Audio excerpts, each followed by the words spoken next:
Baie welkom by ons erediens vanoggend en ja, ons weet ook is natuurlik nou Moedersdag en ons sê ook baie welkom spesiaal aan die moeders en mag dit ook 'n baie mooi geseënde dag wees vir julle, waardering van die gesinne ervaar. Ons regtig groot waardering vir die moeders in ons gemeente en ons sien al reeds ook in die Bybelse tyd hoe groot rol moeders gespeel het, nê? En ek weet hier in die gemeente ook, die moeders speel 'n geweldige groot rol. Die Here gebruik hulle kragtig in ons gemeente, nê. Ons dink aan die verskillende bedieninge, hoe die moeders en vroue leiding vat en dinge doen. En dis regtig steunpilare in hierdie gemeente, natuurlik in ons gesinne ook. En nou Paulus skryf in sy tweede brief aan Timoteus, nê, skryf hy hierdie woorde in 2 Timoteus 1 vanaf vers 3. Ek dank God wat ek net soos my voorouers met 'n skoon gewete dien, wanneer ek onophoudelik dag en nag in my gebede aan jou dink. Ek onthou jou afskeidstrane en wil jou baie graag weer sien. Dit sal vir my groot vreugde wees. Ek dink ook aan jou opregte geloof, dieselfde geloof wat al in jou ouma Louise en in jou ma Eunice was. En wat, daarvan is ek oortuig, ook in jou is. Net die geloofsvorming van ons kinders. En dalk van jou eie lewe, nee, al is jy nou volwasse, hoe groot 'n rol het jou moeder nie gespeel nie. En hoe groot 'n rol speel die moeders nie ook in die gemeente en wat mens beleef. En daarom wil ek ook baie spesiaal en spesifiek vir die moeders nou 'n gebed doen. Kom ons bid vir ons moeders. Ja, Here, ons kom met groot waardering. Wil ons sê dankie vir die moeders in die gemeente, Here. Die moeders wat U net gebruik het om vir ons fisiese lewe te gee nie, maar wat U ook gebruik, Here, so kragtig om vir ons geestelike lewe en voedsel te gee. Dat baie van ons, Here, is van wie ons moeders se voorbeeld, se geloof, se dade, se gebede, dat ons ook vashou aan U, Here Jesus, as ons enigste saligmaker en verlosser. Ons dankie, Here, vir die moeders. Ons eer ons moeders, Here, vir dit wat U deur hulle doen. Ook in al die verskillende bedieninge. Ons beleef dit so daagliks, kragtig, hier in die gemeente ook.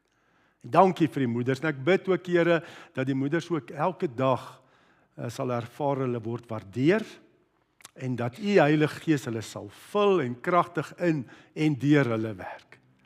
Dat ons ook, Here, soos wat Paulus skryf vir Timoteus oor sy ouma se geloof en sy ma se geloof en hulle voorbeeld. Here, dat U so kragtig sal werk deur die moeders.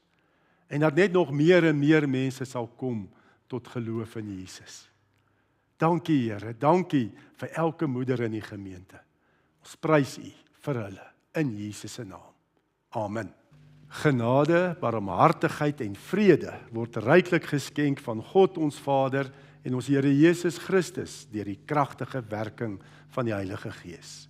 Amen. Ons skriflesing is 2 Timoteus 3. Ons gaan lees 2 Timoteus hoofstuk 3 vanaf vers 1. Ons gaan die hele hoofstuk lees, maar ons fokusverse is vers 14 tot 17, die laaste gedeelte. So dis 2 Timoteus hoofstuk 3 vanaf vers 1. Ons lees tot vers 17. Dit moet jy weet, in die laaste dae sal daar swaar tye kom. Die mense sal selfsugtig wees, geldgierig, grootpraterig en verwaand, beledigend teenoor hulle medemens en ongehoorsaam aan hulle ouers, ondankbaar en ongodsdienstig. Hulle sal liefdeloos en onversoenlik wees, kwaadpraters, bandeloos en wreed, sonder liefde vir die goeie. Hulle sal verraaiers wees, roekeloos en hooghartig. Hulle sal eerder liefde vir genot hê as liefde vir God. Hulle sal nog die uiterlike skyn van die godsdiens hê, maar die krag van die godsdiens sal hulle nie ken nie. Bly weg van sulke mense af. Party van hulle dring in die huise in en kry liggelowige vroue wat met sonde belaai is en deur allerlei sinnelike begeertes gedryf word in hulle mag. Vroue wat altyd iets wil leer, maar tog nooit tot kennis van die waarheid kan kom nie. Net soos Jannes en Jambres hulle teen Moses verset het, so verset hierdie mense hulle teen die waarheid. Mense wat in die verstand verward is en in die geloof 'n mislukking. Maar hulle sal nie ver kom nie. omdat hulle dwaasheid vir almal duidelik sal wees, net soos die geval met Jannes en Jambres. Maar jy het my nagevolg in leer, lewenswandel en lewensdoel, in geloof, geduld, liefde en volharding, in vervolging en ontbering soos my te beurt geval het, in Antiochië, Iconium en Lystra. Watter vervolging moes ek nie alles verduur nie, maar die Here het my uit almal gered. Almal wat in Christus Jesus toegewy aan God wil lewe, sal ook vervolg word. Maar die goddelose mense en bedrieërs sal voortgaan van kwaad tot erger. Hulle mislei ander en word self mislei. Maar jy, bly by wat jy geleer het en wat jy vasglo. Jy weet tog wie jou leermeesters was, en jy ken van kleins af die Heilige Skrif. Dit kan jou die kennis bybring wat tot verlossing lei deur die geloof in Christus Jesus. Die hele skrif is deur God geïnspireer, en het groot waarde om in die waarheid te onderrig, dwaling te bestry, verkeerdhede reg te stel en 'n regte lewenswyse te kweek. So die man wat in diens van God staan, volkome voorberei en toegerus sal wees vir elke goeie werk. Ja, die fokus is daai verse 14 tot 17, die laaste gedeelte van die hoofstuk. Ek dink ons almal het al gehoor van die reformatie, die hervorming wat plaasgevind het in die 16de eeu, waar die Here mense opgerig het om die kerk weer terug te bring. Dat die kerk weer Jesus sentraal plaas. Sentraal plaas want die Romeinse kerk het op daai stadium, die paus het die sentrale plek in die kerk ingeneem van die tyd. Die paus of papa van die kerk wat genoem is, dat hy is gereken as die hoof van die kerk op aarde, God se verteenwoordiger en die hoof van die kerk op aarde. Maar wat het met die reformatie gebeur? Christus is weer sentraal geplaas, as die hoof van die kerk. Jesus is die hoof, nie 'n mens nie, maar net Jesus. Hy het duur betaal met sy bloed vir sy kerk, om dit te heilig en te reinig. En hoe Jesus weer teruggeplaas het as die hoof van die kerk, was deurdat die woord, die Bybel weer sentraal gestel is. Want Jesus regeer ons deur sy gees en sy woord. As die woord in die kerk sentraal is, dan regeer Jesus. As ek vra maar wat sê God se woord, dan kyk ons, dan weet ons wat Jesus sê. So die woord moet sentraal wees in die kerk. Maar hierdie reformatie het nie daar gestop nie. Ons noem ons as 'n gereformeerde kerk, is eintlik moet ons sê ons is reformerende kerk. Dit moet daagliks voortgaan. Want die duiwel kom maar weer met ander dwaalleer, so deur die kerk geskiedenis, om weer Jesus uit te druk, dat hy nie sentraal is in die kerk nie, dat weer mense of leerstellings of wat ook al word sentraal in die kerk. Ons moet voortdurend reformeer, voortdurend terug na God se woord. Dis wat moet gebeur. Wat sê God in sy woord? Reformatie moet plaasvind tot met Jesus se wederkoms. Woord alleen. Julle ken daai 5 solas van die reformatie, Woord alleen is een van die solas. Christus alleen. Genade alleen. Geloof alleen. Al die eer aan die Here. Soli Deo Gloria. En Paulus roep ook vir Timoteus terug om te sê, maar hou vas aan die woord. Hy skryf hierdie brief vanuit die tronk. So was nie lekker geweest nie. Dit het nie goed gegaan met Paulus nie. Dit wat hy geglo het, het hy geleef en hy's ook vervolg daarvoor. En hy's heel waarskynlik ter dood veroordeel, waar hy in die tronk sit. Omdat hy die evangelie verkondig, omdat hy Christus verkondig.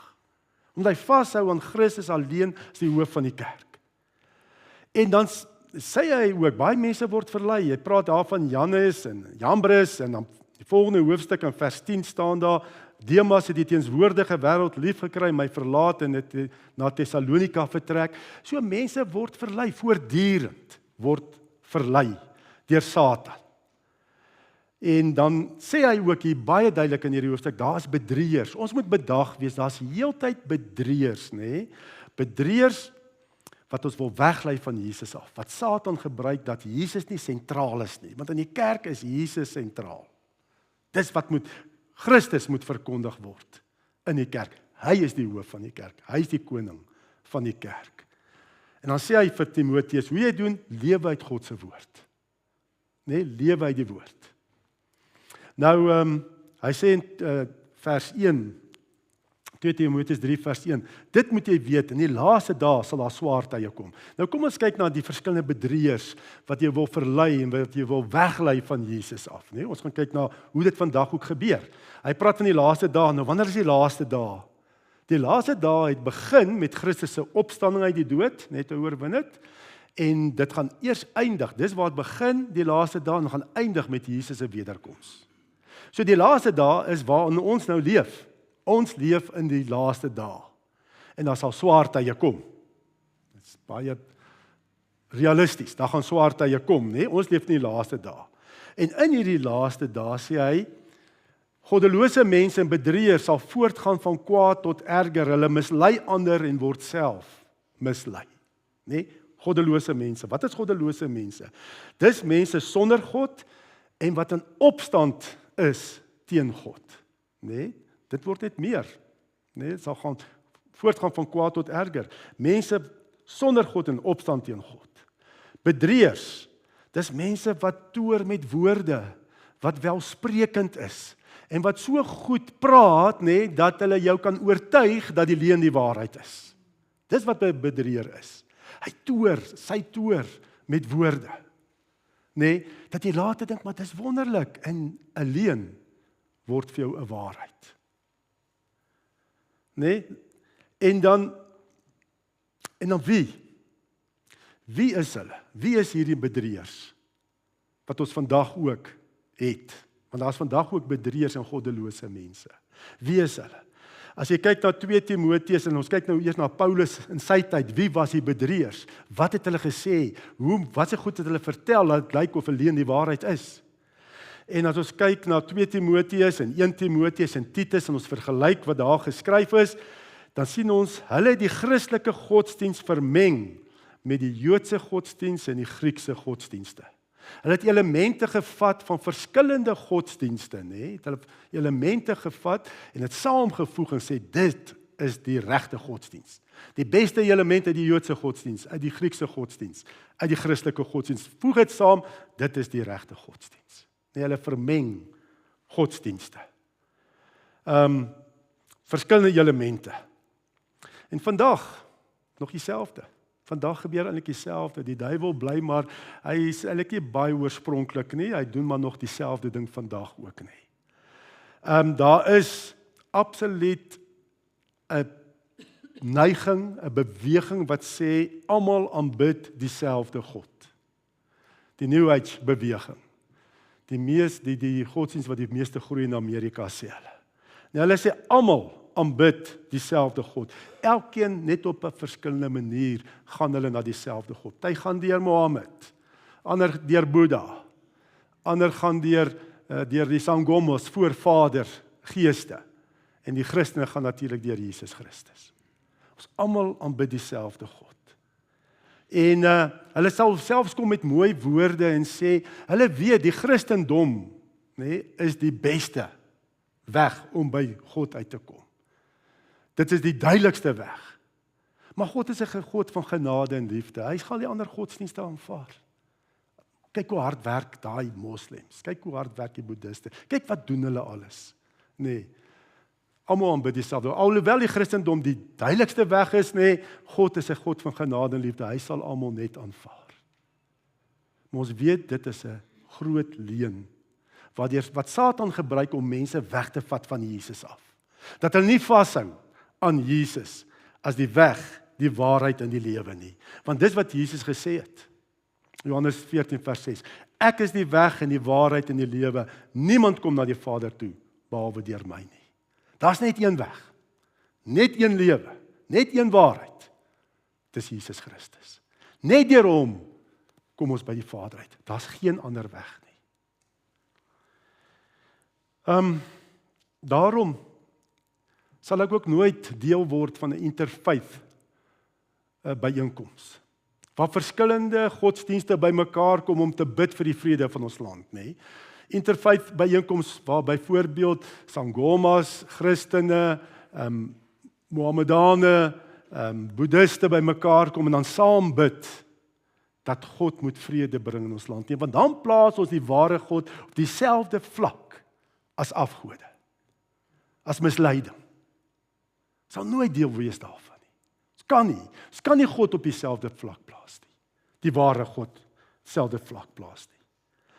En pas op ook baie keer, jy hoor baie keer, jy kan dalk oordenkings ontvang op jou foon, op social media of op televisie, luister na oordenking, dit klink baie goed, dit klink so Christelik, praat van aanbid jou God, wees vir hom lief, wees jou medemens lief, dien jou God, dien jou medemens, maar nooit word Jesus se naam genoem nie. Dan is dit 'n misleiding, hier is 'n misleiding aan die gang. Nee, want Jesus alleen is die waarheid. Dit bring die skeiding. Hy moet sentraal wees. Pas op waarna ons luister. Kyk wie word sentraal in die oordenkings en sulke dinge. Is dit Jesus?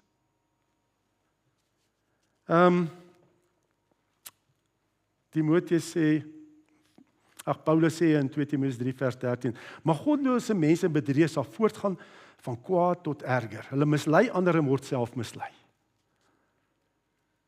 Daar's krag. Die duiwel gebruik hierdie bedrieërs en goddelose mense kragtig. Nee?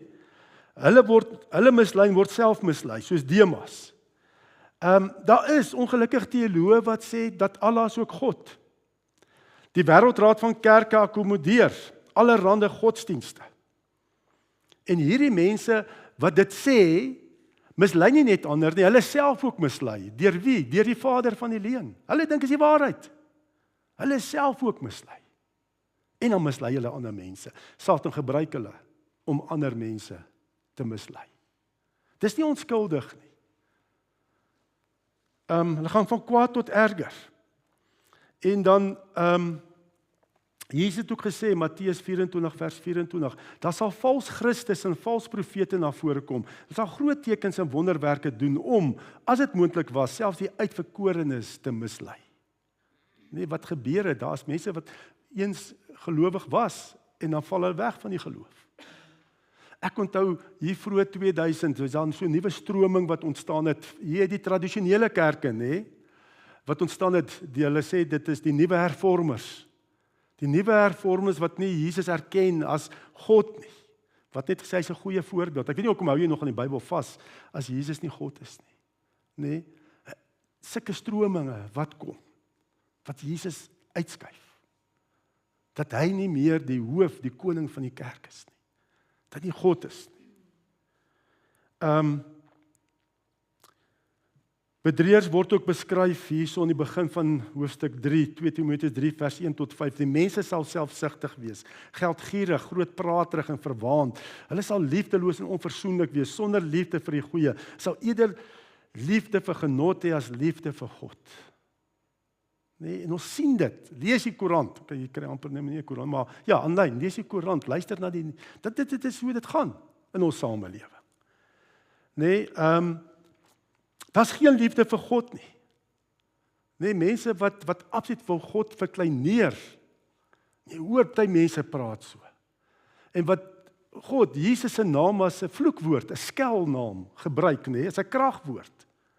Maar so snaaks is gister, soos die televisie aan, ons wil na iets gaan kyk, en toe wat op televisie is 'n storie van aliens, op ek weet nie wat se plek nie op die aarde nie, en hierdie aliens praat en hulle gebruik Jesus se naam. Ek meen, aliens is mos nie van die aarde. Verstaan net hoe ver sal dit gaan? Net heeltyd Jesus, maar dit sê vir my daar's krag in daai naam. Nee? En dit is hierdie bedrieërs, hierdie mense wat van kwaad na erger gaan.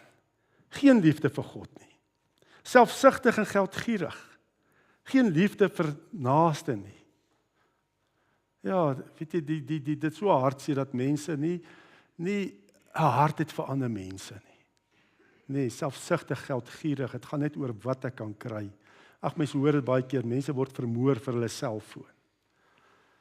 Donderdag se begrafnis, toe ons hier by mekaar was, het hier ook 'n familielid gestop, net aan die buitekant van die hek gestop met 'n polo, en toe ons uitkom, toe is haar ligte gesteel. Dit is by begrafnis, verstaan jy, daar is net nie meer liefde. Wat kan ek kry? Geldgierig. hoor jy oor hierdie mense se nood en hartseer nie? Hier stap jy vry, kar het sonder ligte. Maar dit word hier geskryf al, en dis vandag so. Ag, dis nou maar een voorbeeldjie. Daar's baie erger goeters wat ek kan.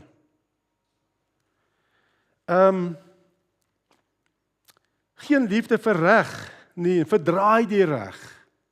Nee, liefde vir genot. Meer liefde vir genot as vir God, nee. Mense so liefde vir genot dat hulle sal moord pleeg. Net vir my eie gemak. Aborsies. Nee, die reg word verdraai. Ja, ek wil die lewe geniet en ek wil aangaan my net doen wat ek wil, maar ek wil nie konsekwensies dra nie. Nee, dan het mos ek die reg oor my eie liggaam, al sulke dinge. Ons kan aangaan. Ek hoef eintlik dit nou nie uit te brei nie. Julle weet waarvan Paulus praat hier. Dit is hoe mense sonder God is, bedrieërs. Nee, goddelose mense. Dis wat het is. Maar nou kom ons by die roeping van die Here.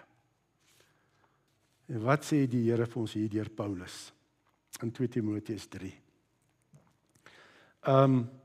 God roep jou om te lewe uit sy woord. Want Paulus sê hier vir Timoteus, maar jy bly by wat jy geleer het en wat jy vasglo. Jy weet tog wie jou leermeesters was en jy ken van kleins af die Heilige Skrif. Lewe uit God se woord. Nee. Ons moet bedrieërs bestry op alle samelewingsvlakke. Moet ons hierdie bedrieërs bestry. Jy is 'n hervormer. Nee. In jou gesin. Vir jou man en vrou, vir jou kinders. Jy's 'n hervormer, né? Ek praat van hervormer terug na God se woord, né? Is jy ook by jou werk? Is jy hier by die kerk? Is jy ook daar tussen jou vriende? Is jy ook by jou kinders se skool? Moet jy hervormer wees, né? Bly by wat jy geleer word, né? Jy moet hierdie bedrieërs bestry op alle samelewingsvlakke. En hierdie bly is om totaal te lewe volgens 'n bepaalde riglyn. Nee, jy moet heeltyd lewe volgens wat God se woord sê. God se woord is die riglyn. Jy moet 'n hervormer wees. Ek onthou so 'n paar jaar terug my kinders toe hulle in die hoërskool was, toe is daar was 'n bietjie mense wat opstaan teëgekom het oor opening Sondag, nou sê ek Sondag Maandagoggende by skoolsaal dat hulle geopen word in Jesus se naam, en daar was ouers wat daarteen geskop het. En toe het die beheerliggaam besluit, hulle gaan verskillende godsdienste kans gee om te kom open by hierdie skool. Hoekom? Want ek het toe gevra ook, ek het toe vir die beheerliggaam gevra ook, ek en 'n ander pastoor, maar hoeveel moslems is hier? Hoeveel Sangoma, voorvader gees aanbidders, hoekom moet julle nou ruimte gee vir dit? Hoekom? En gelukkig het hulle dit gestop, om al hierdie godsdienste kans te gee, om nou hulle godsdienst daar te kom verkondig aan die kinders. Hoekom? Dink julle 'n moslem skool en hulle word opgerig, waar kerkgebou verkoop word, rig hulle baie keer 'n moslem skool op. Dink julle sal toelaat dat die Christen daar kom en ek as dominee daar gaan verkondig en vertel vir hulle, wat beteken Jesus? Nee. So oral roep die Here jou om te bly by dit wat jy geleer het en wat jy vasglo. Te bly by God se woord. Om totaal te lewe volgens 'n bepaalde riglyn. Wat hy geleer is, so Timoteus moes bly by wat hy geleer is en wat hy vasglo. Hoekom? Daar's 2 redes. Eerstens, hy weet betroubare mense het hom geleer. Dis nie sommer net lering wat hy hier gelees het iewerster nie, of waar hy net by einkoms bygewoon het nie, waar een goeie spreker gepraat het nie. Daai tyd was daar mos ook wel sprekers gewees, veral die Grieke kon lekker redeneer en so. Hulle is geken aan hulle kennis en hoe hulle filosofie kon geredeneer het. Nee, Timoteus onthou die betroubare mense wat jou geleer het. En wie het hom geleer? Natuurlik Paulus self. En Paulus se woorde, dit wat hy gesê het en wat hy gedoen het, het by mekaar uitgekom. Dit was betroubaar. Paulus het nie gesê, hoor hierso, ons moet Jesus verkondig en dan kruip hy weg en hardloop weg nie. Hy is hier in die tronk ter wille van sy geloof in Jesus, om hy te verkondig het. So hy is betroubaar. Timoteus weet waardeur Paulus alles is. Want dit wat hy gesê het, hy ook gedoen, hy is betroubaar. Woord en daad. Want dit is ongelukkig wat baie keer gebeur met ons gelowiges, nê? Ons kan nie betroubare getuies wees nie. Dit wat ons sê hier Sondag, ja, maar as hy hier uitgaan, nee, dan sê ek 007, gaan hy maar agent vir Jesus. Nee, dan kruip ek weg en bly stil en al daai dinge. En hy weet ook, wie is die ander betroubare getuies wat hy leermeesters wat hy gehad het? Sy ouma en sy ma. Nee, wat ek nou gelees het. 2 Timoteus 1 vers 5. Ek dink ook aan jou opregte geloof, dieselfde geloof wat al in jou ouma Louise en in jou ma Eunice was. En wat daarvan is ek oortuig ook in jou is. Hy ken sy ma, hy ken sy ouma. Hy het groot geword, hy het gehoor wat hulle verkondig. Nee, en hy het ook gesien hoe hulle leef. Hoe groot rol het hulle in sy lewe, dat hy ook opreg is in sy geloof. Die opregte geloof. Nee, betroubare leermeesters. En ons eer die Here vir elke ouer wat vashou aan die Here. En wat vir kinders die regte leiding gee. En wat hulle leer. Betroubaar. En wat is die tweede ding, hoekom is hulle betroubaar? Hulle leer God se woord. Hulle leer die Bybel. Paulus en ook sy ouma Louise en sy ma Eunice, hoekom was hulle ook betroubaar en kon hulle glo? Want hulle het die woord geleer. Hulle het geleer dat die woord van hulle tyd, dit was die Ou Testament in Paulus se tyd, in hierdie tyd was dit nog net die Ou Testament, maar hulle het geleer dat die Ou Testament, Jesus, al die beloftes van die Ou Testament kon vervul het. En dis wat Paulus ook nou verder skryf in die Nuwe Testament, ons het mos nou die hele woord, Ou en Nuwe Testament. Maar in daai tyd het sy ouma en sy ma en Paulus, sy geestelike mentor het vir hom geleer, dat God se beloftes, Jesus het dit kon vervul. Alles is vervul in Jesus Christus. En dis hoekom hy aan hulle moet vashou. Aan dit wat hulle geleer het. En aan die woord, omdat hulle die woord verkondig. Hulle het geleer wat die Heilige Skrif sê. Bybel sentraal. Die Bybel dra gesag. Net dis waar ons gesag lê, as ek 'n betroubare getuie wil wees, is hou ek aan die woord vas.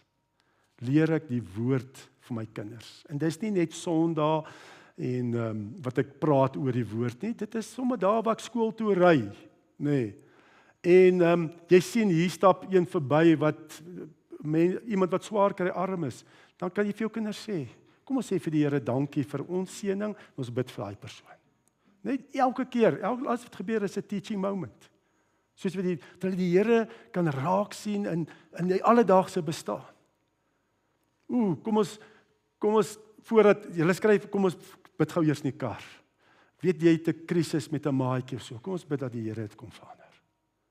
En dan vra jy ook net nou, as hy jou weer gaan haal, wat het gebeur? Dan bid jy weer. Net dis heeltyd om jou kinders te leer van die Here en wat hy sê in sy woord.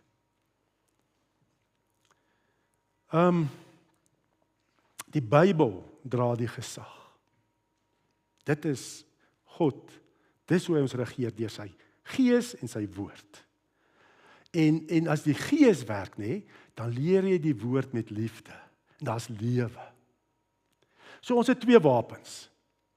Ons het die woord van God, die Bybel, en ons het die onderrig van betroubare leermeesters. Maar wat sal daai onderrig wees? Sal die woord wees. Die betroubare leermeester sal vir jou leer van die woord.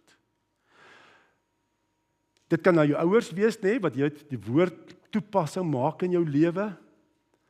En dit is ook natuurlik betroubare leermeesters wat ons gekry het ook so reg deur die kerk se geskiedenis, soos die reformatore, Calvin en Luther en daai ouens, Hulle het ook belydenisskrifte opgestel teen dwaalleer wat in daai tyd verkondig is. Dwaalleer van teen Paus en aflaatbriewe, jy kan betaal vir jou sondes, al daai goeters, is daar belydenisskrifte opgestel as weerlegging van dwaalleer, bedrieërs.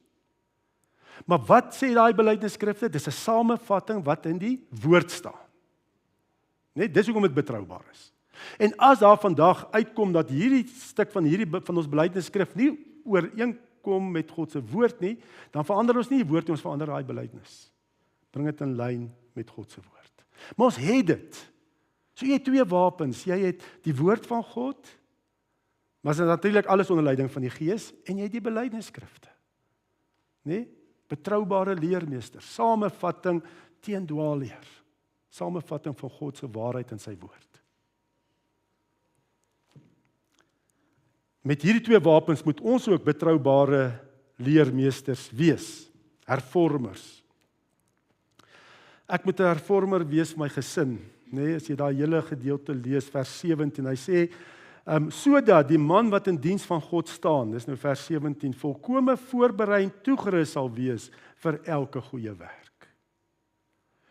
Ons praat gister ook, toe ek nou daar by Henny hulle besoek afgelê het, en ek en Henny en jou, is dit jou neef?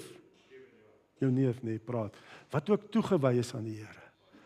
En sê ook, hoe meer, dit is asof, as daai wedergeboorte, daai bekering plaasvind, asof 'n lig aangeskakel word. Jy begin God se hand in alles sien in jou lewe. In elke dingetjie wat gebeur, sien jy God se hand. En daar's moeilike dinge ook. Ek weet dit, en dit maak 'n ou se hart seer. Daar's moeilike dinge ook, maar jy sien ook God daarin. En hoe hy mens ook dra. So jy moet 'n hervormer wees. Nee, vir jou gesin, jou geloofsfamilie, jou vriende. Jy moet die woord helder en suiwer verkondig, van toepassing maak op lewensomstandighede. En hoop bring. Wat sê God se woord? Ons beleef nou dit. Wat sê God se woord oor dit? Gaan soek dit in die woord en pas dit toe. Die God se waarheid inbring. En as ek nou sê, jy moet heeltyd die woord, ek pas op vir tradisie, nee? Ek sê nie, ons moet, weet, dit moet nou weer so wees, baie keer aan 'n kerk, tradisie, nou, ou dink, ja, dit is die woord, nee? Maar tradisie wat maar net gekom het, so oor die jare, toets ook tradisies, is dit volgens God se woord, is daai tradisie vandag nog relevant in die kerk, om die evangelie helder oor te dra? Nee, jy moet ook kyk, moenie net sê ek hou val alles wat verlede gebeur hou ek net aan vas nie, toets dit goed. Dis goed, ekskuus. Toets dit. Toets tradisie. Baie belangrik. Nou, kom ons kyk na hoe lyk 'n betroubare leermeester. Nee, eerste ding is die woord van God is sentraal. Dit is 'n betroubare leermeester. Woord is sentraal. 2 Timoteus 3 vers 16, nee. In vers 16 staan daar, die hele skrif is deur God geïnspireer en het groot waarde om die waarheid te onderrig, dwaling te bestry, verkeerdhede reg te stel en 'n regte lewenswyse te kweek. So, die woord is sentraal. En jy moet die woord sentraal en van toepassing maak op, relevant maak in jou lewensomstandighede en met mense met wie jy te doen het. Die tweede ding is, 'n betroubare leermeester wat jy moet wees, waarvoor God ons roep om daar buite in die wêreld te wees. Jou lewe en prediking is gerig op God. Jou lewe en prediking is gerig op God. God is sentraal. Want wat is sentraal in die Bybel? Waarop is die hele Bybel gefokus? Op Jesus Christus. En hou hom die kern. Ook hier in die kerk moet Jesus die kern wees. Nee, want baie keer, die fokus moet op God wees, nie op ons mense nie. Want baie keer luister mense baie keer na prediking, nee, en ek wil nie te krities wees nie, en dit help jou baie, maar dit klink meer na 'n Christelike motiveringspraatjie, as wat die evangelie verkondig word. Dit gaan hoofsaaklik oor God, oor Jesus, en hy moet sentraal bly. En dan is daar baie kere, wat ek moet terugdink ook aan preke wat ek gelewer het, wat ek moet bely. Sê Here, vergewe my ook, daar waar U nie sentraal was nie. Ek weet, ons mense wil graag die hoofkarakters wees. Nee, ons wil nie maklik bekeer nie. Maar partykeer lyk dit vir my of daar geestelike leiers is, nee, hulle is soos hierdie geestelike superstars. Die mense sien hulle raak. en volg hulle. Het gaan oor die mens, die persoon, in plaas van oor God en Jesus. Toets dit na waarna jy luister. Dan 2 Timoteus 4 vers 3 staan, pas op, moenie dink as 'n kerk net groot is nie, en baie kerke is groot omdat hulle verkondig die waarheid, nê, maar moenie dink outomaties, as 'n kerk groot is en dit lyk goed, dis reg nie. Toets. Moet ook nie dink as 'n kerk klein is, hy's reg nie. Toets oral. Want mense sal hulle eie begeertes volg en vir hulle eie leermeesters bymekaar maak, wat net sal sê wat hulle graag wil hoor. So mense gaan baie keer net daar, waar dit goed klink en waar ek goed voel. Maar wat van bekering, wat van die heiligheid van die Here, wat van om hom te volg? Mense wil gered wees, maar hulle wil nie sommer disipel wees nie. Gered, maar ek wil nie disipel wees nie, want dit maak my ongemaklik. Dan ook om 'n goeie, betroubare leermeester te wees, jou lewe en prediking moet ook geesvervuld wees. Want daar staan, die hele skrif is deur God geïnspireer. Letterlik staan daar, die hele Bybel is deur God geasem, en dit dui op die Heilige Gees. So onder die inspirasie van die Heilige Gees is die woord neergeskryf, en die Heilige Gees, gewone mense soos ons gebruik, Paulus en die ander disippels en so gebruik, om God se waarheid neer te skryf. Dis die swaard van die Gees, en jy sal slegs werklik die woord suiwer kan verkondig en bring aan mense relevant onder leiding van die Gees. So jy moet geesvervuld ook wees. Jy moet jou bekeer van jou sondes, dat die Here ook daar kan heers in daai area van jou lewe. Dat dit oor hom gaan, nie oor jou nie. Nee, ons moet geesvervuld wees. Skrif is die werk van God se Gees, en so skryf Petrus ook in sy tweede brief, 2 Petrus 1 vers 21. Deur die Heilige Gees meegevoer, het mense die woord van God, wat van God kom, verkondig. Deur die Heilige Gees meegevoer. En ek moet sê, dis baie keer, dan staan nou Sondagoggend op en dink, hoe gaan ek hierdie preek doen vandag? Ek voel onbekwaam, voel maar, is dit relevant? Gaan dit 'n verskil maak? Dan moet ek net sê, Here, Heilige Gees, kom vat U oor. Kom vat U oor. Dis net deur U krag en deur U leiding wat mens die woord kan verkondig. En ook daar waar jy gaan by die werk, nê, doen dit bidtend. Om getuie te wees, doen dit bidtend. Vra die leiding van die Heilige Gees.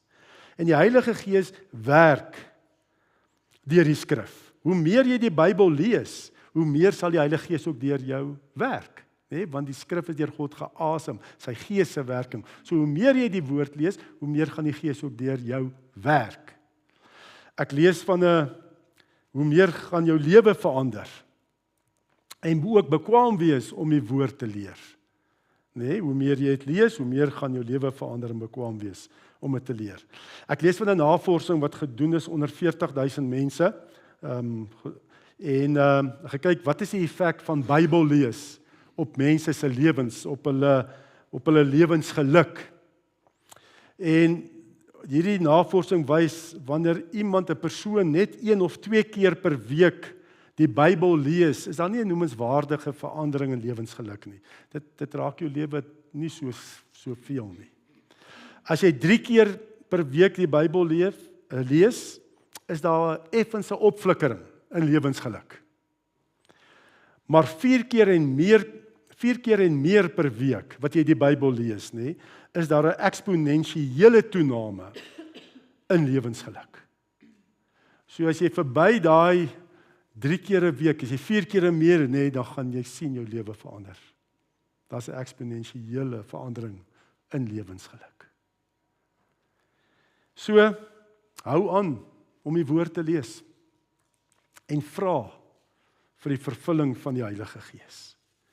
Dit is so belangrik om 'n betroubare leermeester te wees. En ons almal word geroep daarvoor, deur die Bybel te lees en te vra om vervul te word met die Gees. Kom ons bid daarvoor.